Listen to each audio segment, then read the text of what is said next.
down. And if you do let them down, more often than not, it's something you did on purpose. It's a betrayal that you're trying to hide. It's something that you're keeping secret. It is, like it's Yes, it's Josh, something like you're that. keeping Look, I feel secret. targeted, all right? No, I mean, like, Cash could have sold us down the river at a million different points, and then he ultimately left the final mission. And like, Yes, he left you Yeah. midpoint. Just yeah, like, and like that is just one, perfectly Cash, but two, that wasn't a role he made. It was he knew that was what he was going to do, to the point where he was like, give me a random number. It's going to be a 50-50 shot if Cash just leaves or not, Blitz. right? And he leaves. And Calls he up leaves, Allison, and he's out of there. And like that's, but that isn't because he critically failed a role. It's because he knew his character, and he all of us saw it coming. No one was surprised. No one's like, no what? one was surprised. Cash, this save his own skin guy. heavens, no. Yeah, reformed in the loosest sense possible. And so that led to a fun moment, but it wasn't down to roles. It wasn't down to something he couldn't decide. It wasn't something that took agency out of his hands. And that is where I think I have discovered that, like, people who are newer to role-playing systems end up feeling more comfortable in this because they haven't had the bad experience where they completely let the team down because they got a 1, right? And that's a lot of the nervousness and anxiety that I see from people who've had a bad experience at a table. It's because, due to the dice, they didn't. And some of that, like, I don't want to. Some of that's the GM. At a certain point, you also want to cut your players a break, right? Like, you can tell when somebody's having a bad time. And I think that it's up to a good GM to just be like, let's not keep beating the shit out of you, right? It's not going to be fun. And to wrap it kind of all up, to riff off of that and to kind of bring this time to a close,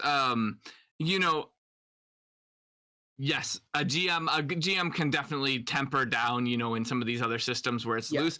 But I mean, goodness, I've played some games where it's just bad rolling all day long, and we have games where it's bad rolling.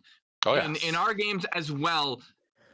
But with edge dice, with capstones and other things like that, you can still make averages that curve. It helps smooth things out and makes it feel better. And most of all, like, to your point, Connor, it's so well said.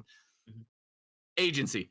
Like, it felt so natural. Everybody had gotten to know who Cash was. It felt so natural what he did. No one was surprised.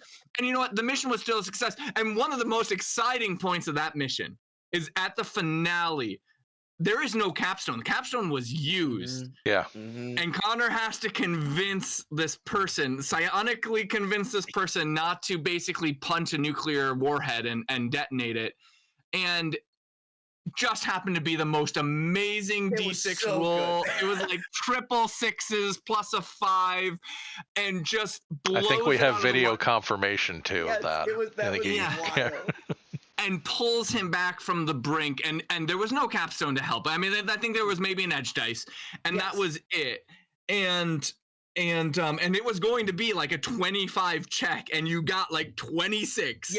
And I wasn't going to shift on it because personal choices up to that point was to allow this person to get to that point when I was making it clear time after time that they were like self-destruct mode, and nobody had interfered. So I'm like, I'm just going to set a target, and this might end in a tragedy, and just pulls it back from the brink. And it was just, unbelievable moment.